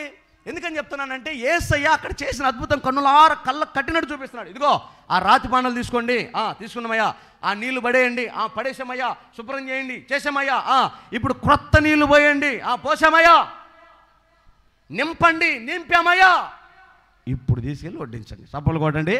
ఇది మధురం, అద్భుతం. రాతి బాణ రాతి గుండెకు సాదృశ్యం, రాతి హృదయం. ఒరే ఒరే దుర్మార్గుడా, కట్టినోడా, బండరా నీ గుండె, మారవా, లోపడవా, వినవా అంటా ఉంటారు అప్పుడప్పుడు మనోళ్ళు. ఒక్క మాట అయినా అర్థం చేసుకోవా అంటా ఉంటారు. కొంతమంది మారరు. గుండె బండ గుండె, బండోడా, బండదాన, ఇటువంటి మాటలు వస్తాయి. మారదు, రాతి గుండె. అలాంటి రాతి గుండె, అలాంటి రాతి మనస్సు శుభ్రం చేసి నిండా నీళ్ళు నింపాలంట. నిండా దేవుని వాక్యాన్ని నింపుకోవాల్సింది. కొట్టు యేసయ్య నామానికి మహిమ కలుగునుగా. హల్లెలూయా. చాలామంది దేవుడికి చాలా చెడ్డ పేరు చేస్తున్నారు. చాలామంది చర్చికి వచ్చేవాళ్ళు దేవునికి చెడ్డ పేరు చేస్తున్నారు. ఎందుకంటే వాళ్ళ బ్రతుకు విధానం బాగల, చండాలమైన బతుకు. అయ్యా మీ చర్చికి వచ్చే మీ ఓడి ఫోటోలు చూడయ్యా నాకు వాట్సాప్ చేస్తున్నారు. ఈ అమ్మాయి వ్యవహారం చూడయ్యా నాకు వాట్సాప్ చేస్తున్నారు, వీడియోలు, ఫోటోలు. సిగ్గేస్తుంది నా బిడ్డలు నేను అట్లా చూసుకోలేకపోతున్నా. మీరేమనుకో, ఎవరు చూస్తలేదులే, చూసుకో, నీ వ్యవహారం అంత బయట తల్లే, సిగ్గు పోతుంది, నాకు పోతుంది సిగ్గు. కానీ ఏం చేస్తాం, నా పిల్లలేగా, ఏం చేస్తాం, నా పిల్లలే. గుండె నిండిపోవాలి వాక్యంతో. లోకము, దురాశ, వ్యభిచారము, కాముకత్వము, అబద్ధము, అన్యాయము, అక్రమం, వీటితో నింపుకొని కాదు బతకాల్సిందే. సిగ్గులేని బతుకు, మారుమచ్చలేని జీవితం. చచ్చిపోతే మేలు. నిజం, మా తాత అంటుంటే నాకు అర్థమయ్యేది కాదు. పరువు పోతే ఒకటి, పానం పోతే ఒకట. పానమే పోయినా మేలు, పరువు పోకూడదు అనేవాడు. ఆ ముసలుడు అంత ఉద్యోగం చదువుతుంటే అర్థం కాల.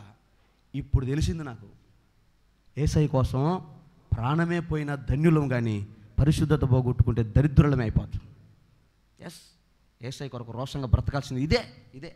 ఒకసారి సాధు సుందర్ సింగ్ గారు కాశ్మీర్లో పరిచర్య ప్రారంభించి నడుచుకుంటూ, కాలికి చెప్పులు కూడా లేవు ఆయనకి, 29 రాష్ట్రాలు నడుచుకుంటూ కేరళలో ఒక ప్రాంతానికి వెళ్ళి, చెన్నైలో చివరిలో ఉంటుంది, కేరళకు దగ్గరగా, అప్పుడు అది కేరళ రాష్ట్రం, దగ్గరికి వెళ్ళి ముగింపు సభ పెట్టాడు. అప్పటికే ఎన్నో సంఘాలు స్థాపించి చివరిలో ముగింపు సభ పెట్టి ఒక గొప్ప యవనస్తుల బృందాన్ని సమకూర్చి ఆ యవనస్తులతో అద్భుతమైన ప్రసంగం చెప్పి ముగిచ్చేసాడు. ఆమెనని యాత్ర ముగించేసి చివరి కోటం యవనస్తులు బలంగా వచ్చి యేసయ్య దగ్గరికి, సాధు సుందర్ సింగ్ గారి దగ్గరికి వచ్చి, అయ్యా మమ్మల్ని ఏం చేయమంటావు, యేసయ్య కొరకు మేము చచ్చిపోవడానికి సిద్ధమే, ఏం చేయమంటావు చెప్పు.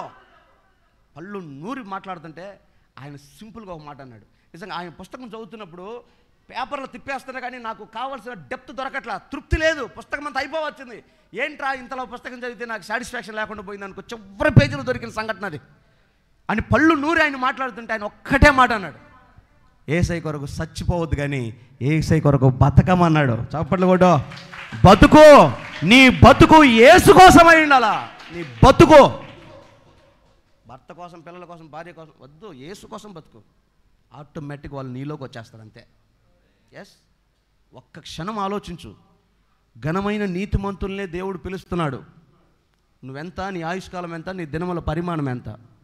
దెబ్బకు బుడ్డి పోయినట్టు పోద్ది, క్షణంలో పోద్ది నీ ఊపిరి. ఇప్పుడే చదివావు, నువ్వు చదివారు కదా, ఎలాంటిదంట ఊపిరి? గాలి ఇటు వచ్చేటు పోయినట్టే, నీటి మీద బొడగా. మరలా చెప్తున్నా, ఈరోజు పండగ పూట చెప్తున్నా, ఏ నాటికైనా మనం వెళ్ళవలసిన వారమే. మరణం వస్తుంది, సిద్ధపాటు కలిగి సవాలుగా బతకండి యేసయ్య కొరకు. భయపడద్దు. అయ్యో నేను ఊహించలేదే, నేను ఎక్స్పెక్ట్ చేయలేదే, ఎంత తొందరగా ఏందన్నయ్య, వద్దు. ఏడిపోతే ఏడు, తప్పులేదు, కానీ దుఃఖపడి నిట్టూర్పు విడవద్దు. ఎందుకంటే నిరీక్షణ లేని ఇతరులాగా మనం వద్దు. సమయం ఆసన్నమైంది, ప్రభు పిలిచే రోజులు దగ్గర ఉన్నాయి. అది సిద్ధపాటు కాలం కనుక ప్రిపేర్ అయి ఉండాలి ప్రతిదానికి, రోగానికి, శ్రమకి, బాధకి. అయినా యేసయ్య కనికరంగా దేవుడు చెప్తున్నాడు, గలిలీలో నువ్వు గనక ఉంటే నీ జీవితంలో పాడైపోయింది దాన్ని అద్భుతంగా మార్చి నేను నీకు ఇస్తానంటున్నాడు. నీకు అవసరమైతే దేవుడికి అద్భుతం చేస్తాడు, మృతులు సైతం సజీవులు అవుతారు. అయితే నీ జీవితంలో మధురమైన ఆ అనుభవాలను పొందాలి, యేసయ్య అద్భుతాలు చేయాలి అంటే గుర్తుపెట్టుకో, నీ బండలో దేవుని వాక్యం ఉండాలి, భక్తి ఉండాలి. ఆ జీవితాన్ని దేవుడు ఆశీర్వదిస్తాడు, ఆయన గణపరుస్తాడు, చూస్తాడు, ఆయన వెతుకుతాడు. ఆయన అలాంటి వాళ్ళని దేవుడు గొప్ప చేస్తాడు. అందవు నువ్వు మనుషులకి, దేవుడు నేను శిఖరం మీద కూర్చోబెడతాడు. ఇస్తున్నాము. హల్లెలూయా. నేను తెలంగాణ బోనకల్ అనే ప్రాంతానికి కోటానికి వెళ్ళానా, స్టేజ్ చిన్నది వేశారు, ప్రజలు బాగానే వచ్చారు కానీ స్టేజ్ చిన్నది వేశారు. ఒకసారి ఉద్యోగం ఉన్న వాళ్ళంత గట్టికి హల్లెలూయా చెప్పండి. వెనకాల కొంతమంది చెప్పట్లే, చెమటలు నాకు కూడా పోతున్నాయి. అందరు కలిసి ఒకసారి బిగ్గరగా చెప్పండి. సూపర్ చెప్పారు. టైం కూడా అయిపోయింది, నేను కూడా ముగిస్తున్నా. చిన్న మీటింగే, చిన్న స్టేజ్ చేశారు, ప్రజలు విస్తారంగా వచ్చారు. ఆ స్టేజ్ కొంచెం ఇరుగ్గా ఉంటే దాని మీద ఒక 5 పాస్టర్లు ఉన్నారు. ఈలోపు ఓ పెద్ద ఆవిడ కూడా ఉంది అక్కడ. పెద్ద ఆవిడ కూర్చుని కొంచెం చప్పట్లు కొడుతుంది. నేనేమనుకున్నానంటే, అరే ఈ ముసలి ఆవిడ పైన కూర్చోకపోతే ఎడ కూర్చొని చప్పట్లు కొట్టచ్చు కదా, ఆ ఇరుకులో ఎందుకు అనుకున్నా నేను. అర్థమైంది మీకు? అయితే ఆయన నాకు మైక్ ఇచ్చే ముందు ఆమెను ఇంట్రొడ్యూస్ చేస్తున్నాడు. అన్నయ్య, ఈ తల్లి ఇక్కడ క్రైస్తవ్యం పుట్టక ముందు ఆమె జీవితాన్ని త్యాగం చేసి విస్తారమైన ఆత్మల పంట కోసిందంట. ఆ స్థలం అంతా లెక్కకు మించిన ఆత్మల పంట కోస్తే ఆ ఆత్మలో 70 మంది సేవకులు అయ్యారంట. ఇప్పుడు కొట్టాలి అసలు 70 మంది, 72 మంది సేవ చేశారంట. చదువు లేదు, కులం లేదు, గొప్పది కాదు, అధికారం లేదు, కానీ గనులైన సేవకుల మధ్యలో కుర్చేసి కూర్చోబెడితే ఆమెను ఆడగదరు సమయం నెత్తిని పెట్టుకోవాలని చెప్పిన నేను. ఎస్, ఇప్పటికీ ఆమె ఒంటి మీద కేజీ కండ దొరకదు, మృతుతుల్యం అయిపోయింది. పెద్ద ఆవిడ, ముసలావిడ. నేను లైవ్లో చెప్తాను ఈ మాట, వాళ్ళు వింటూ ఉండరు, మనల్ని ఫాలో అవుతుంటారు వాళ్ళు. ఇంకా ఆత్మల కోసం పరితపిస్తుందమ్మా, తెల్లచీర కట్టుకుని ఎగిరి కొడుతుంది చప్పట్లు. అసలు అవి ఇంచుమించు 75-80కి మధ్య దగ్గరగా ఉంటుంది. ఒకవేళ 80 కూడా దాటి ఉండొచ్చు, ఆ పరిస్థితి అట్టు ఉంది. అలాంటి ఎగిరి కొడుతుంది చప్పట్లు. అంత ఉద్యోగం దేవుడు కనపరిచాడు, కనపరచలేదా? ఇదేముంది, రేపు ఆడ చూసుకుందాం, ఘనత ఆమెకుంటుందో మనకుంటుందో. పరితపించిందంట. ఎంత సంపాదిస్తే 72 మంది సేవకులు వస్తారు? దేనికోసం పరిగెడుతున్నాం మనం? ఆలోచన చేయండి. నిన్ను ఘనత కలుగు చేసేది, నీ కడుపు నింపేది యేసయ్య సేవ, యేసయ్య మాటే, యేసయ్య పని. ఈ ఈస్టర్ రోజున ఆ పునరుద్ధానపు అనుభవం నీకు చెప్తున్నా. నీ జీవితంలో అద్భుతాన్ని చూడాలని నువ్వు ఆశపడితే గుండెల నిండా వాక్యం నింపు. మారు మనసు పొంది నూతన పరచబడి నూతన తీర్మానంతో దేవుని వాక్యంతో నింపు. అద్భుతాలు చేస్తాడు దేవుని నీ జీవితంలో. అదే గలిలీలో ఉన్న ఆశీర్వాదం. చివరగా ఆ 18వ వచనంలో చెప్తాడు, పేతురును శిష్యులను మొదటగా గలిలీలోనే వాళ్ళు రక్షించబడ్డారు, వాళ్ళు పిలువబడ్డారు. ఇప్పుడు మనం చదువుకున్నాం కదా, ఆయన గలిలీలో ప్రారంభించాడు, గలిలీలో పిలిచాడు. పేతురికే చెప్తున్నాడు ఆమెతో, ఇదిగో మరియా, నువ్వు వెళ్ళి పేతురుకు శిష్యులకు ఈ సంగతి చెప్పు, నేను మిమ్మల్ని గలిలీలో కలుసుకుంటాను, వారు నన్ను అక్కడ చూస్తారని చెప్పమన్నాడు. అంటే గలిలీకి రమ్మన్నాడు యేసు ప్రభు. వాళ్ళున్న దగ్గరికే యేసయ్య వెళ్ళొచ్చు కదా, గలిలీకి ఎందుకు వెళ్ళాడు? అక్కడికి ఎందుకు రమ్మన్నాడంటే, మొదట ఆంద్రేయని పేతుర్ని పిలిచింది అక్కడే, చూసింది అక్కడే, పిలిచింది అక్కడే, సేవ మొదలైంది అక్కడే, విశ్వాసం బీజం పడింది అక్కడే. అక్కడికి వస్తే నేను చూస్తా. అంటే ఈ మాటలో ఉన్న మర్మం ఏంటంటే, నీ జీవితంలో ఈ ఈస్టర్ ఆరాధన, ఈ పునరుద్ధానములో నువ్వు ప్రభువును పొందిన మొదటి క్షణాలు, ప్రభుని రక్షకుడుగా అంగీకరించిన మొదటి క్షణాలు, ఆ మొదటి రోజులు, ఆ మొదటి గడియలు, మొదటి ఆరాధనలు, మొదటి భక్తి, మొదటి చప్పట్లు, మొదటి ఆసక్తి, మొదటి ప్రేమ, మొదటి వైరాగ్యం ప్రతి మనిషికి ఉంటుంది. దేవుడు నమ్ముకున్నప్పుడు ఉందా లేదా? యేసయ్య ఈ పునరుద్ధానపు శక్తి నువ్వు పొందాలంటే, ఈ పునరుద్ధానపు ఆశీర్వాదం నువ్వు పొందాలంటే మొదట రక్షింపబడిన అక్కడికి రమ్మంటాడు. సంగమా, దేవుడు కోరుకునేది అది. ఇంత దూరం వచ్చానయ్యా, నేను చాలా దూరం వచ్చాను, గొప్పని ఎదిగానయ్యా. వద్దు. పాస్టర్ గారు మొన్న మీకు చెప్పానే, మన దేశంలో బాగా ఫేమస్ ఆయన ఓ పెద్ద దైవజనుడు, ఆయన దగ్గరికి వెళ్ళి, ఎంత పెద్ద సేవ చేస్తున్నావు, నువ్వు కోట్లు పెడితే లక్షల మంది వస్తున్నారు, ఈ పరలోకం పోతావా వీళ్ళు తీసుకొని అన్నాడంట. ఆయన పెద్ద ఆయన, ఈ పెద్ద దైవజనుడు అన్నాడంట, అయ్యా చాలా దూరం ప్రయాణం చేశానయ్యా, ఇప్పుడు వెనక పోవాలంటే కష్టమయ్యా. ఏందంట? పేతురుతో ఏం చెప్తున్నాడు దేవుడు? రా, వెనక్కి రా. ఎవడు బొమ్మన్నాడు? పీక ఓదం కొంది ఎవడు ఉరకమన్నాడు? 1-2 పెడతారు, రన్నింగ్ రేస్ పెడతారు పిల్లలకి. ఆగస్టు 15న అందరు నిలబడి ఉంటాడు, ఒక్కొక్కడికి ఆత్రం ఉంటుంది. 1 2 అనగా నీడు 3 పోతాడు. ఏడకరా పోతాడు, ఓదలా 3. పీక ఊదితే పరిగెత్తాలా, ఊదక ముందే పరిగెత్తావు. క్రమంగా పరిగెత్తాలి, నియమంలో పరిగెత్తాలి. దేవుడు ఎట్లా చేశాడో, ఎట్లా చెప్పాడు అట్లా బావాలి భక్తిలో ముందుకి. నీ ఇష్టం వచ్చినట్టు గబగబ ముందుకు వెళ్తేవి.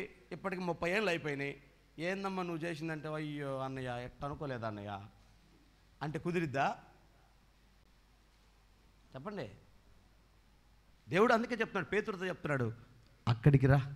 మొదట నేను ఎక్కడ పిలిచానో, ఎక్కడ పట్టుకున్నానో, ఎక్కడ నీకు రక్షణ ఇచ్చానో అక్కడికి రా. ఎందుకని? అప్పుడు నీ తగ్గింపు వేరు, నీ ప్రేమ వేరు, నీ ఆసక్తి వేరు. నువ్వు పాడాలని తపన, పరిచర్య చేయాలని తపన, దేవునికి ఇవ్వాలని తపన, దేవుడికి ఏదైనా ఒక ఆత్మ సంపాదించాలని ప్రేరణ మొదట్లో. అది అక్కడికి రా.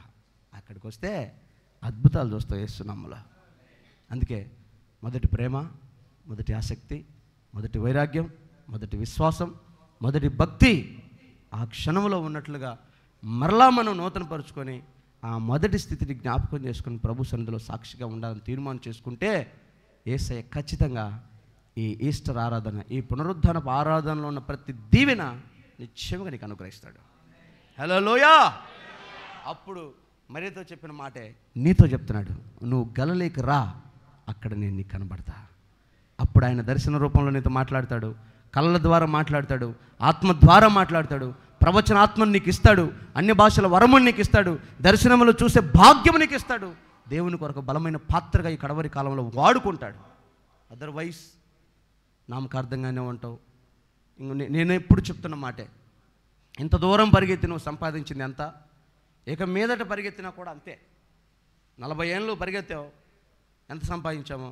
మిగతా 10 ఏళ్ళలో 5 ఏళ్ళలో ఎంతో అంత పరిగెడితే దాంట్లో ఇంకొక సగం సంపాదిస్తాం, అంతే కదా. అంత దానికి ఎందుకు ఆడికి పోయి పరిగెత్తి మళ్ళీ వెనక్కి వచ్చేది ఎందుకు?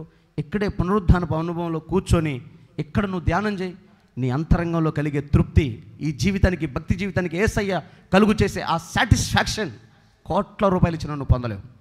అలాంటి ఒక సంతృప్తికరమైన జీవితం గలిలయలో దొరుకుతుంది, దేవుని మందిరంలో దొరుకుతుంది. అందుకని మందిరాన్ని విడిచిపెట్టద్దు. మందిరం మీద మక్కువ కలిగి ఉండు, మందిరం మీద ఆశ కలిగి ఉండు, మందిరం మీద ప్రేమ కలిగి ఉండు, మందిరంలోని జీవితాన్ని స్థిరపరచుకొని ఉండు. యేసయ్యని కలుసుకుంటావు, ఆత్మను పొందుతావు, దేవుణ్ణి చూస్తావు. ఈ లోకంలో ఉండగానే, శరీరంతో ఉండగానే, ఈ మట్టి కన్నులతోనే మహిమ గల దేవుణ్ణి చూచుదువుగాక. అలాంటి ఆధ్యాత్మిక జీవితంలోకి రా. కాబట్టి అందరూ అనుకున్నట్టుగా, అందరూ మోసం చేసినట్టుగా మనుషులు మభ్యపెట్టే మాటలకి లోబడిపోవద్దు. ఈరోజు చెప్తున్నారు కదా, పాస్టర్ గారు మరణం గురించి రకరకాల మాట్లాడుతున్నారు కదా, అర్థమైపోవాలి. ఈసారి మరలా నేను ఎక్స్ప్లెయిన్ చేయక్కర్లేదు. ఇంకా అది యాక్సిడెంట్ అనుకోని, ఇంకా అది సావు అనుకుంటే ఇంకంతకంటే అమాయకత్వం లేదు. ఆయన ఇల్లు 10 కోట్లు. పాస్టర్ గారు ఇల్లు ఎంత? ఆయన రమ్ములు జున్నులు కొండవు, ఆయన బ్రాండ్లు వేరేగా ఉంటాయి, ఒకవేళ తాగిపోతాడు అయితే. కాబట్టి ఎన్ని వద్దు, వేస్ట్ మాటలు వద్దు. వచ్చింది ఆయన కాదా మేము అడుగుతున్నాం. ఆయన అయితే చూపి, అర్థమైందా? మీరు చెప్పండి, పైన అధికారులు మేము చూసుకుంటాం, మేము మేనేజ్ చేస్తాం, ప్రెస్ మీట్ పెట్టండి, మీ ఇష్టం వచ్చింది మాట్లాడండి, అధికారం మాది, మేము చూసుకోండి. యేసుబాబుని కూడా చూసుకున్నారు. చూసుకుంటే ఏమైంది? ప్రపంచ నడుబొడ్డున పుట్టిన చిన్నది ఈరోజు ప్రపంచమంతా విస్తరించింది యేసునామములో. హల్లెలూయా. దేవుని మహాకృప. క్రైస్తవ్యంలో ఉన్న ఒక అద్భుతం ఏంటంటే ఎన్ని ప్రాణాలు పోతే అన్ని ఆత్మలు డబల్ దొరుకుతాయి మనకి. ఇది ఒక అద్భుతం. ఇది అసలు యేసుప్రభు ఒక్కడు చచ్చిపోతే 12 మంది అపోస్తులు లేచారు. స్టెఫన్ ఒక్కడు చచ్చిపోతే సంఘాలను తీర్చిదిద్దగలిగిన అపోస్తులని పౌలు వేసుకొని వచ్చాడు. ఇలాగా అపోస్తులు చనిపోతూ ఉంటే సేవకులు పుట్టుకొస్తానే ఉన్నారు. హతసాక్షులు అవుతూ ఉంటే సేవకులు లేస్తానే ఉన్నారు. గ్రహం స్టెయిన్స్ని చంపేసినటువంటి వ్యక్తి అందులో ముఖ్య పాత్రధారి మారు మనసు పొంది సేవ చేస్తున్నాడు ఒరిస్సాలో. ఇప్పుడు రేపొద్దున ఎలా పరిస్థితి ఎట్లుంటుందో. ఉత్తరాఖండ్ నుంచి బీహార్ నుంచి వచ్చారంట. బీహార్ను మార్చాలని దేవుడు ఈ పరిశుద్ధ బీజాన్ని వల్ల నాటిపోయాడేమో. నేను ప్రార్థన చేస్తుంటే నాకు మొన్న ఒక దర్శనం వచ్చింది. ఆ చంపేసినోడు ఒకడు పండుకుంటే వాడికి నిద్ర పట్టట్లేదంట. ఆ లావిడి దగ్గరికి వచ్చి క్షమాపణ అడగాలని ప్రేరేపణ వస్తూ ఉందంట. ఏమో వచ్చినా రావచ్చు. వాడికి అంతలో మారు మనసు వచ్చినాడు బైబిల్ తీసుకుని సేవ కూడా చేయొచ్చు. బీహార్ను మార్చవచ్చు, చెప్పలేము. కాబట్టి సత్యాన్ని దాచిపెట్టాలని ఎన్నో ప్రయత్నాలు చేస్తారు, కానీ నిజం నిప్పు లాంటిది బయటకు వస్తుంది అంతే. ఇప్పటికే బయటపడింది, అర్థమైపోయింది. కాబట్టి ఎవరేం చేయలేరు. కాకపోతే విషయం ఏందిరా అంటే మొన్నటిదాకా ఇది అనుకున్నాం, వేరేదైనా అర్థమైంది. ఏదేమైనా దేవునికి మహిమ. యేసు క్రీస్తునైనా, ఆయన సిద్ధాంతాన్నైనా, ఉపదేశమైనా, ఆయన రాజ్యమైనా ఎవరు అణచలేరు. ఎప్పుడు చెప్పే మాటే, అరచెయ్యి అడ్డం పెట్టి సూర్యుణ్ణి ఆపలేరు, ఆకాశం మీద ఉయ్యలేరు. కాబట్టి యేసయ్య గొప్ప దేవుడు. ఆయన ఒక్కడే పునరుద్ధానుడు, మృత్యుంజయుడు, సజీవులుగా మనం లేపగలిగినవాడు, మోక్షం ఇవ్వగలిగినవాడు, రాజ్యానికి చేర్చేవాడు. అలాంటి దివ్యమైన రాజ్యానికి మనం వెళ్ళాలి అంటే మనం కూడా పునరుద్ధానం అవ్వాలి. పునరుద్ధానం అవ్వాలి అంటే పరిశుద్ధాత్మ శక్తితో నింపబడాలి. అలాంటి అనుభవాలు మనకు కావాలంటే గలిలయ అనబడిన దేవుని మందిరాన్ని విడవక ఆయన సన్నిధిలో ఉండాలి. కాబట్టి తీర్మానం చేసుకోండి. మనిషి అన్నాక బలహీనంగానే ఉంటాం. బలంగా తీర్మానం చేసి దేవుని కొరకు బ్రతికే సాక్ష్యం కొరకు పోరాడితే గెలుస్తాం. 10 మంది మధ్యలో మర్యాద ఉంటుంది, మంచి పేరు ఉంటుంది. నీ పిల్లలకి, వారి భవిష్యత్తుకి నీ భక్తి ఆధారం అవుతుంది. కాదు కూడదు నా ఇష్టానుసారమే అంటే ఆ శాపానికి సంబంధించిన మూట నువ్వు నీ పిల్లలు అనుభవిస్తారు. ఎందుకని శాపవచనాలు? ఎందుకంటే మీకు హెచ్చరిక. అది భయంతో భక్తి చేయాలని ఆశ, అంతే తప్ప వేరొకటి కానే కాదు. అది నా ఆశ అంతా మీరు ఆధ్యాత్మికమైన పౌరుషం గలవారైతే ఒక్క ఆత్మ కూడా విడవబడకుండా దేవుని దగ్గర నిలబడితే నన్ను కనపరుస్తుంది దేవుడు. బలా నమ్మకమైన దాసుడా అంటాడు. ఏ మందిరంలో చేయరు ఒక విజ్ఞాపన, ఇక్కడ చేస్తాను నేను. కావాలంటే మీరు వెళ్ళి వెతకండి. ఏంటో తెలుసా, ఇక్కడ అడుగు పెట్టిన ఒక్క ఆత్మ కూడా కుడి ఎడమలకు తొట్టిల్లిపోయి నీ రాజ్యాన్ని కోల్పోకూడదయ్యా, ప్రతి పాదం పరలోకంలో కనపడాలయ్యా అని చేస్తాను నేను. హల్లెలూయా. అంత ఆశ మీ మీద నాకు, అంత ప్రేమ మీ మీద నాకు. అది మీకు అర్థం కావట్లా.